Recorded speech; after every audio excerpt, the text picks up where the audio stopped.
you saying, Donny? Yes, yes. You good, yeah? Good, yeah? Good, man. You ready? I'm ready.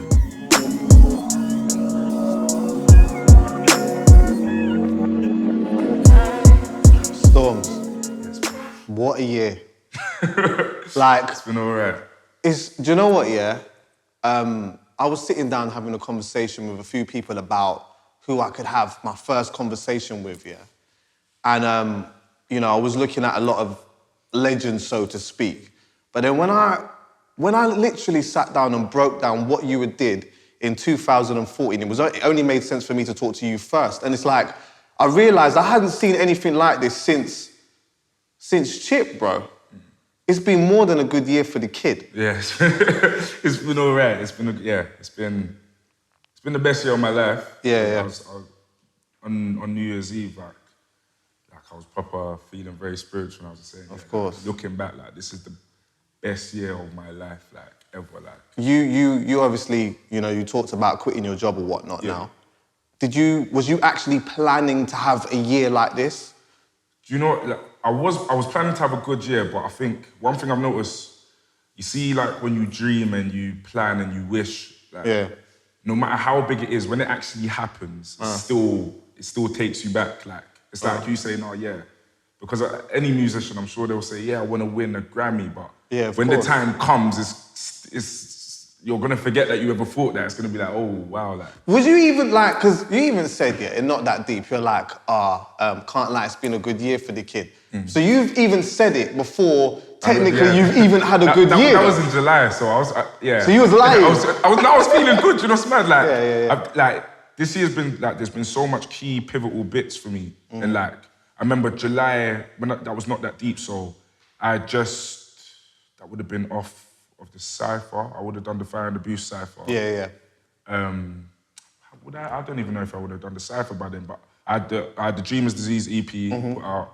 The Wicked Skeng freestyles, I would have the Behind Bars freestyle. So things was picking up for me in July, and then like it was just mad because I was thinking just when it couldn't get better, it just started getting better. So like, yeah, man. At which stage would you say that like you really started to notice things change a bit? Was it before the job, before you decided to leave the job, or was it like afterwards? Like, at which point did you realise that something's actually really happening?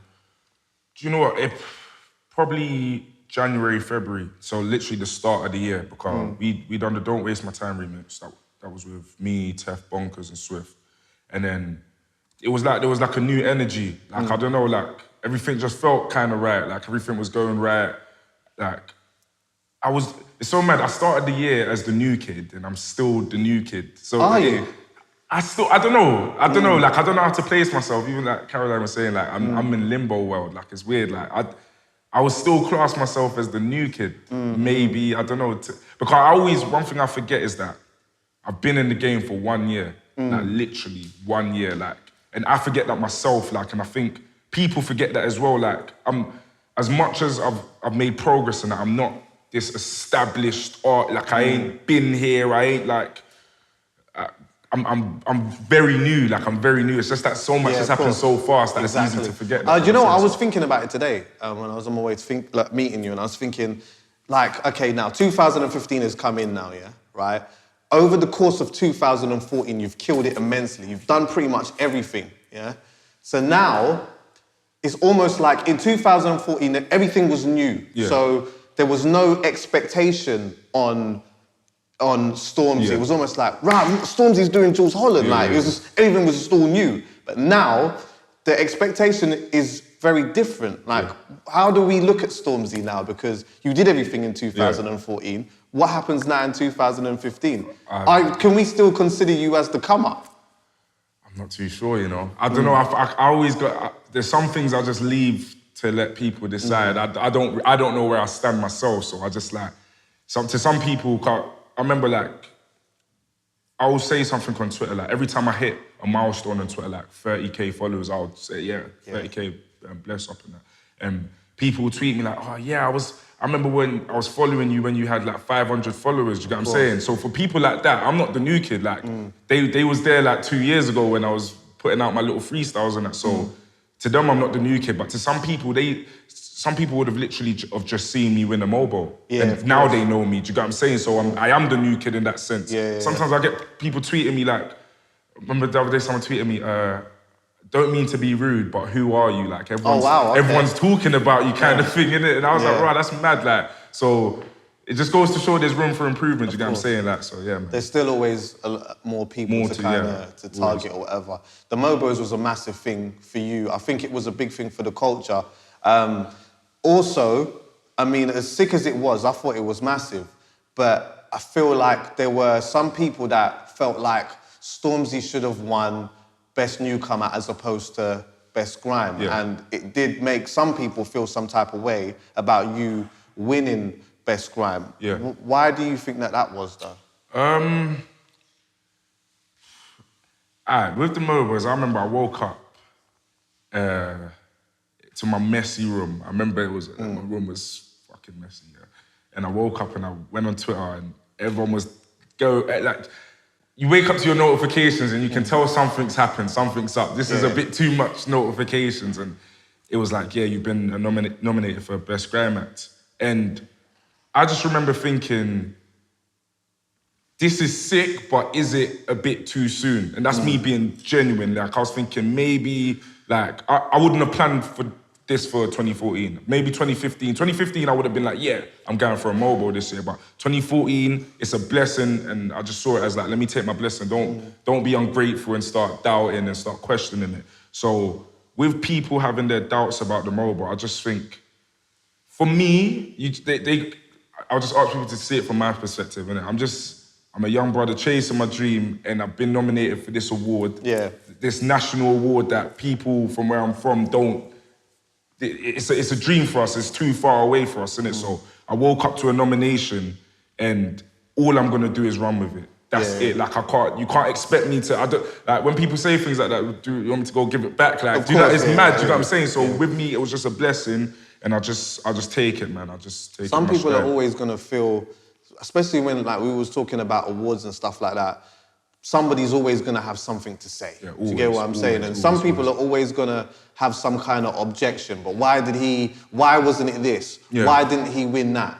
You know, but at the end of the day, that's just part of the game that we live in. Do you feel a little bit of the energy sometimes towards you in terms of like, you know, like decisions that you might have made in your career or what? Yeah, of course. I've got so much faith in God, so I always say to myself, like, everything that I'm doing, everything that I've done is God's plan, innit? So I can't question that. Like, as me being me, like, I can't question that. That's God's plan, that's his energies, that's what he's saying needs to happen to me right now. So with the MOBOs, and the distinct thing with me about the MOBOs is the fact that I was nominated for the Grime Award, which was in association with One Extra, and was actually the only category that's based off of votes. Like 100% votes, like no influence from, you know, there's always people get these mad politics and whatever with these awards, but mine was literally off of votes. So I think that in itself, that's why I was so proud, because it was like,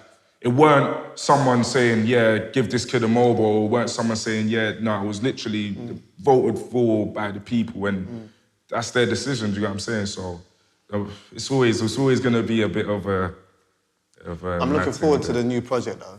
Yeah. You know, whatever it is that you're working on. And like, again, when I listened to Dreamless Disease, musically, it was like, it was quite eclectic, innit? So obviously you had grime on there, you had hip hop on there, you had like more of the down-tempo stuff, which it makes it even more difficult for me to put you in so much of a category of whether you're just a rapper or whether you're grime. And then obviously it opens up this big debate about just grime being a culture and not even so much a genre. But like, musically, how do you go into this next project now? Like, is it literally the same as an album, or are you still going to go for the EP type of vibe of just literally just a few songs throughout the year? I'm not too sure like how I'm going to package it. But what I do know is that I'm going to go into it with that same mentality that I've done the Dreamers Disease EP with, where it's just like, I'm going in there as a musician. I'm not going in there as an MC or as a rapper or as a singer. I'm just going in there as a musician, and I'm going to create, because what's happened with me now is that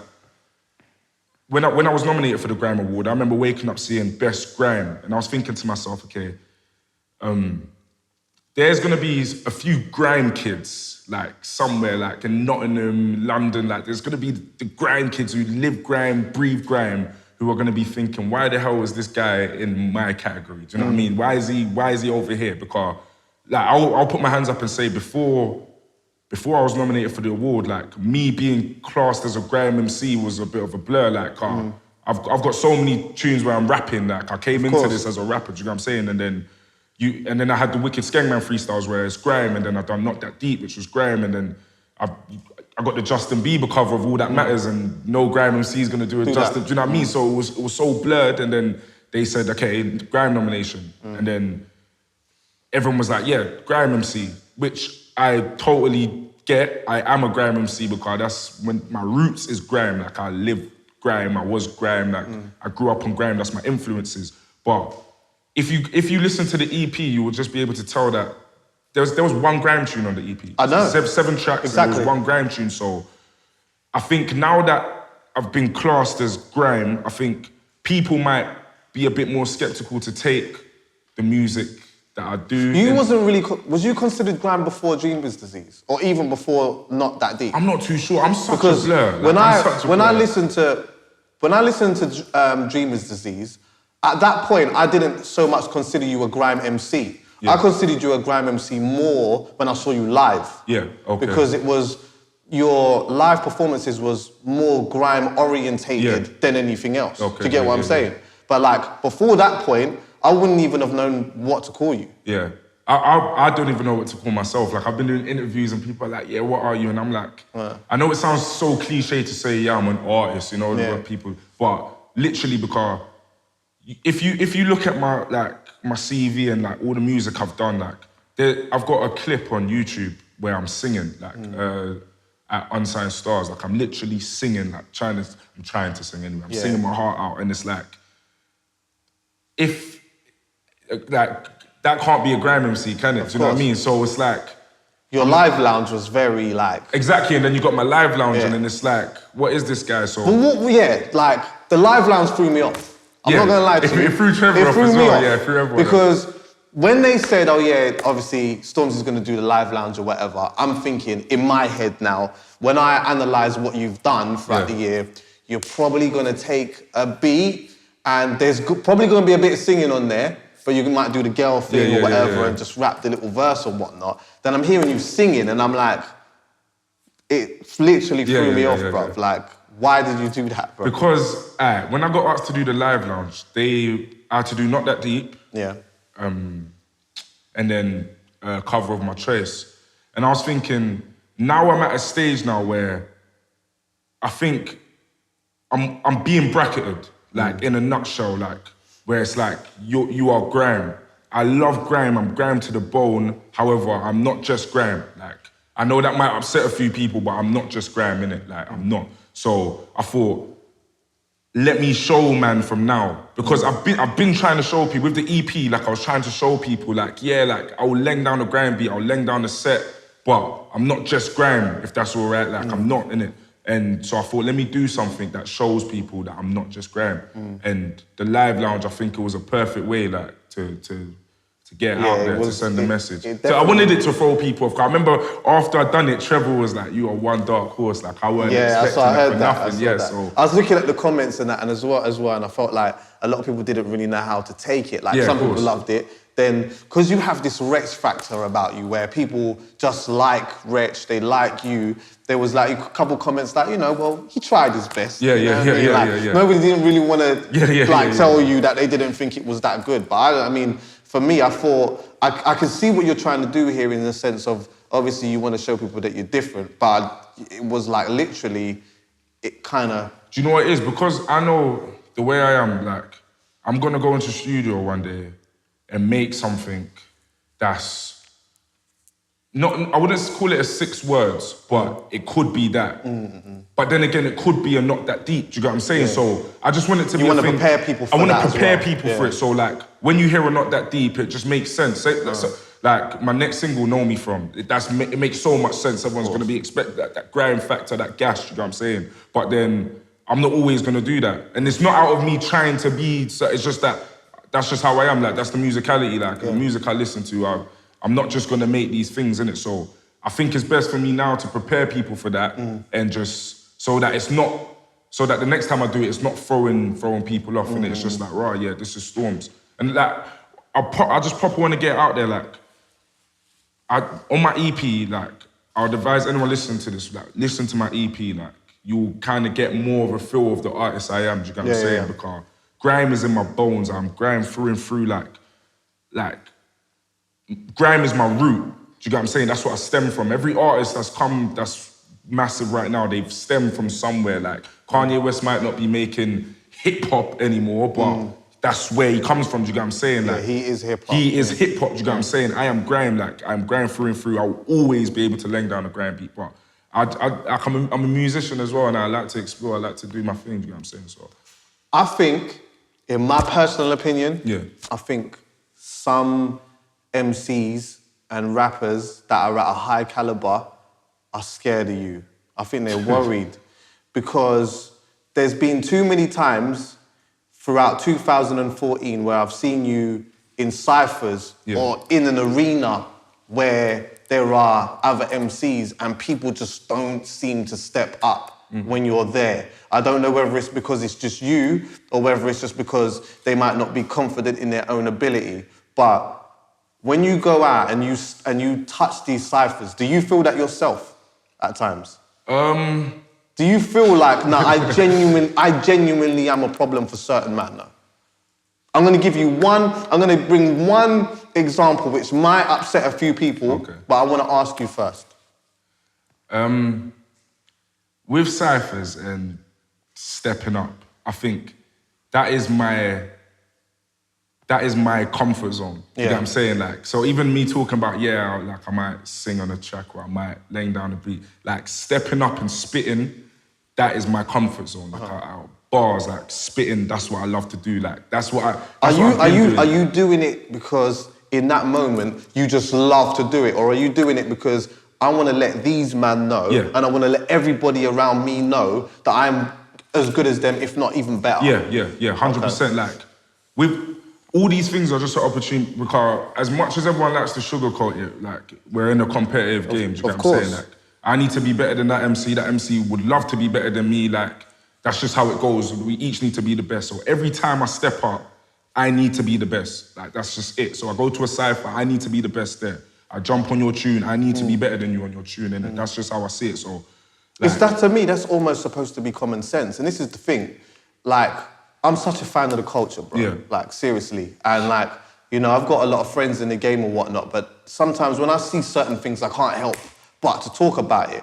And a mate of mine, Manny Norte, he did a show on Capital Extra, and there was a picture. It had like everybody was on there. Yeah. You was on there, Fecky, Wretch, Crepton Conan, G-Fresh was there, and then Chip was supposed to come or whatever, which he came there a bit later. So now, from a fan perspective, I'm seeing this. Capital Extra's never had anything where, you know, there's all of these MCs together, where you lot are doing whatever it is that you're doing, spitting, sci-fi type style or whatnot. And I just felt like watching it, or listening to it, sorry, that it almost became the Stormzy show. And it was down to the fact that everybody just made it so easy for you in a sense where it's like people had forgotten that this is an arena where you're supposed to be showcasing and, you know, trying to be competitive. Nobody's saying anything other than you.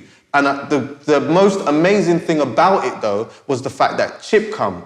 And we all know, as Chip, that he's the type of person where he's not going to come there and just watch one man, you know, do his thing or whatever. So Chip's obviously come in and, you know, did his bit. And I could feel the competitive thing going on between you two. You felt that, didn't you?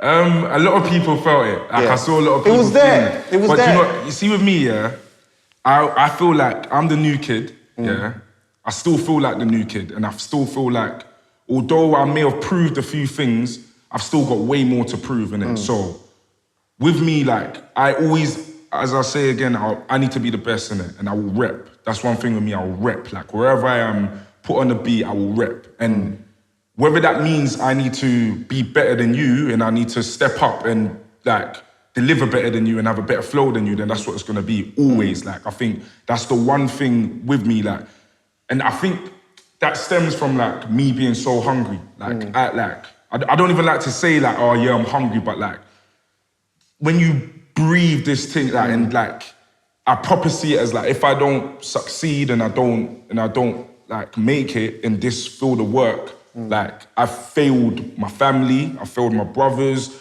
like I've just failed in general. So that comes out of me like via the bars and when we're in these cyphers and when we're on radio, just going back to back. So like, I'm just always gonna rep, and I don't, whether that means I'm gonna have to step up and be better than someone, then that's how it's gonna be, always. Like, I think that's the thing as well, that is why a lot of people, especially within the industry as well, kind of gravitate to you, because you have this thing that I feel that some people, it leaves them. Like, some people forget why they are doing what it is that they're doing, innit? And it's the hunger. Like, the hunger is something that as a fan, you always want to see. You always want to see somebody hungry to, you know, somebody's throwing on the beat and you just want to be there, or, you know, there's something happening and you just want to be a part of the culture. And I think, like, for you, that is one of your strong points as well. Not just your ability, but your hunger. And you have to always remember why you're doing this in the first place. Always. You know? That's one thing, like, I make it, I have to remind myself every day, like, every day, because, and I think that's why I'm always writing, in the sense where I want to be able to go away and do things and like do a live lounge where I'm throwing people off or do All That Matters cover, but I need to instill that like faith in people where it's like, bruv, like when it's time to rep or it's time for a fire in the booth or it's time for that, I am going to rep more than anyone. Do you know what I mean? Like, and that's just within me. Like, it's spiritual, man. I don't really know how to describe it, but it's so magic. I don't even like to talk about like my hunger or my ability. Like, that's the last thing I like to talk about, but that's why... The hunger's supposed to be a given. The hunger's supposed to be a given, and I always want it to be like... I always try and make it, when I'm spitting, I'm not that same person when I'm here talking to you. Do you know what I'm saying? Like, I'll have a joke, I'll have all that, but when it's time to rep and when it's time to spit, don't play. Do you know what I'm saying? That's how I see it. Like, I will always rep, no matter what. Well, what nationality are you? I'm Ghanaian. Ghanaian. As musically now, like, the fact that things are popping and stuff, yeah?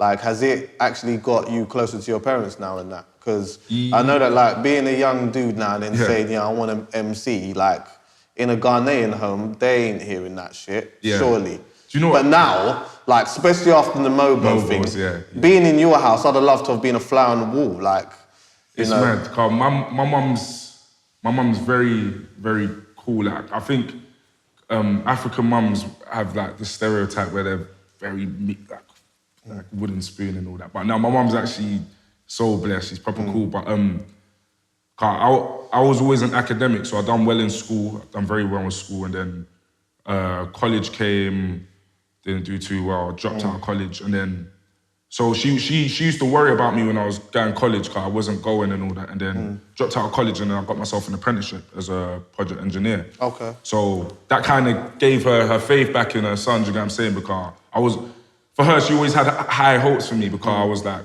the smartest in the family and the man of the family. I got a little brother, but like So I was doing my apprenticeship. I lived out in Leamington Spa for 10 months. So I was going to college. Yeah, I was out of London for about 2 years almost. Serious? So I was 10 months in Leamington Spa where I was going to college and learning the trade and that, and then straight onto site, like where I was a project engineer, quality engineer, quality assurance. So I was 10 months in Southampton where I was working, and my mum was so proud of me, like a little son had gone away to work and he was earning a salary now, do you know what I mean? And then I came back home because they moved me to Crawley, so I was back home, and then that's when the music kind of picked up. Yeah. So that was March, April times. The music was picking up a bit where I couldn't balance the two. So then I just quit my job, but I didn't tell my mum. That's where I messed up. I didn't tell my mum, I just quit. Like, so I'm not waking up. How long was you out of the job before you even told your mum that you was out of the job? I ain't told her to this day. Like, you ain't told her? I think now she knows that, so you just literally just ride that until okay, I hear that still. I'm very reserved, so my mum won't like trouble me kind of thing. She'll talk to my sister. I got a big sister, and she'll complain to my sister like, why aren't you going to work? No. Me and my sister are quite close, so she understands. So my sister will be saying, don't worry, mum. And then, yeah, so she knew I was doing music, but it was like, you was just a project engineer, like, we doing rapping now, innit? And then the MOBOs was like the moment. Like, I think it was the moment that sealed it, because as the year was going by, like, she works in a school, so like, she was not, like, a lot of people, you're Stormzy's mum. Like, so a lot of things were happening to her. She was kind of clocking out. My son might not be such a dickhead. I bet I was gassing her up. No, it was because she's gassed. My mum is gassed now, but yeah, so she was getting gassed, like, she's running with it now, like, I'm Stormzy's mum with that, yeah. So, and then the MOBO come, and then that was like that solid proof, like, she could tell all her friends, of course, look on the telly and that, so. Yeah, man. Now everything's I think 2015 is the year of the record deal now for Stormzy, innit? And I'm sure that, like, these labels are coming in. Yeah. And, you know, I've heard through the grapevine that there are labels knocking on the door. What's the thought process now? Because, you know, I think in 2014, you effectively did your own development deal. Yeah. Record labels used to have that. Record labels used to have a development deal where they used to kind of develop acts. You've done it now yourself. Now record labels just come in and take the package once it's blown up already.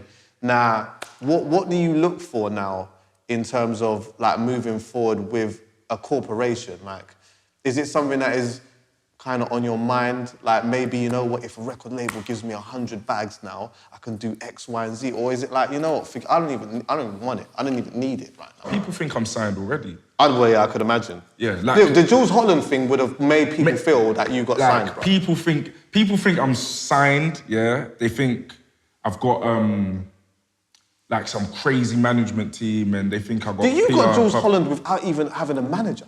Yeah, nothing. Literally, like, so... With... Bruv, do you know how big that is? Like...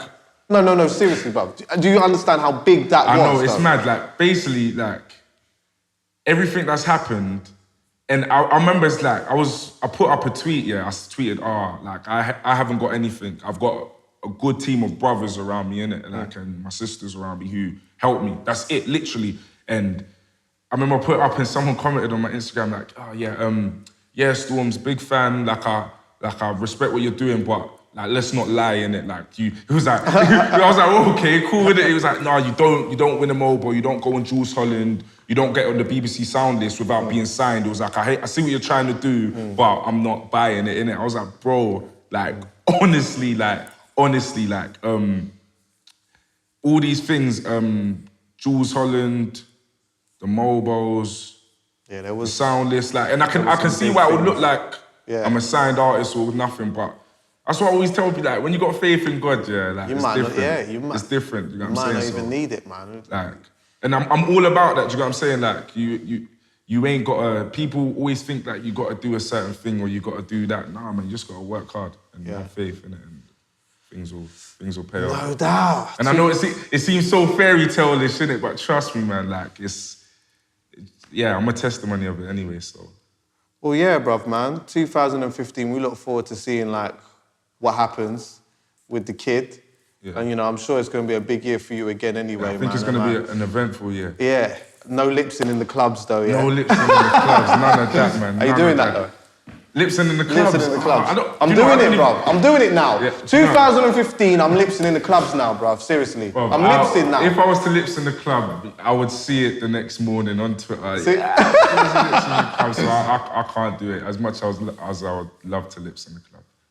I don't even club and all that. I hear that. I'm a bit of a granddad. But I just wanted to mention to you as well, like last year, you know, especially towards a lot of the end of the year, a lot of people were trying to, like, getting Stormzy on the track and whatnot, which I feel like it was creating more heat, maybe for them than maybe it was for you. Yourself, And now, like, this year, I know that you're probably going to get even more offers to jump on the song, but now that you have management, are you going to actually start working out, like, what is going to be good for you to... Because the one thing that I don't want from a fan perspective is the overkill. Do you know what I mean? You know, like, I felt like last year, towards the end of last year, so-and-so's got a new track, it features Stormzy. So-and-so's got a new track, it features Stormzy. It's like, after a while, it gets to a point where it's like... like, Donnie's hard than that, but you got to be... I feel you. Do you know what's mad about what you're saying? Like, I feel like Do you feel like you have to jump on these songs?